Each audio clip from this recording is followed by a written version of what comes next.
Hello everyone, so in this video we want to explain the difference in the potential maps for methyl chlorine and methyl lithium in terms of color.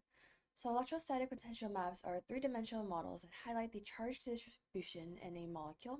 The colors represent the charge distribution to be more precise. So red, as we can see for methyl chloride, which is on top, and for methyl lithium is on the bottom here.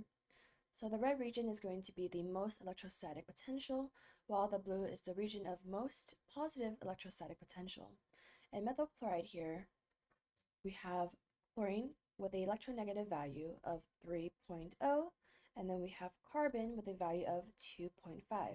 So these electronegativity values can either be found online, given to you by your professor, or even found in your textbook.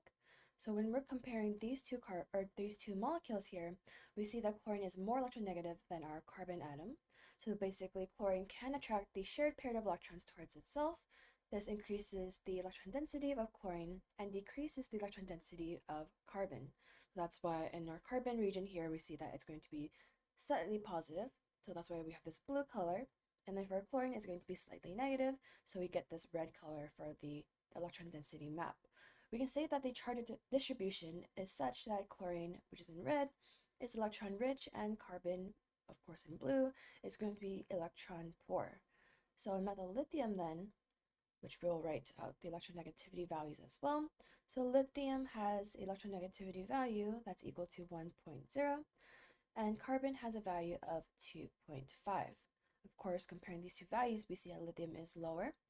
And because this is less electronegative than our carbon atom, carbon can attract the shared pair of electrons towards itself. This increases the electron density on carbon and decreases the electron density on lithium.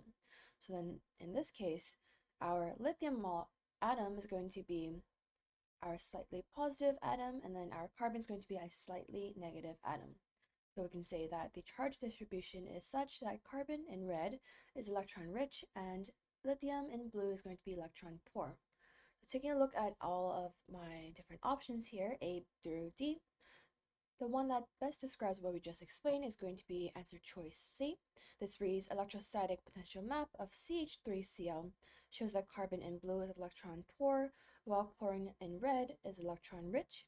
And the electrostatic potential map of CH₃Li shows that the carbon in red is electron-rich, while lithium in blue is going to be electron-poor. So I'll go ahead and highlight statement C, since that's my final answer for this problem.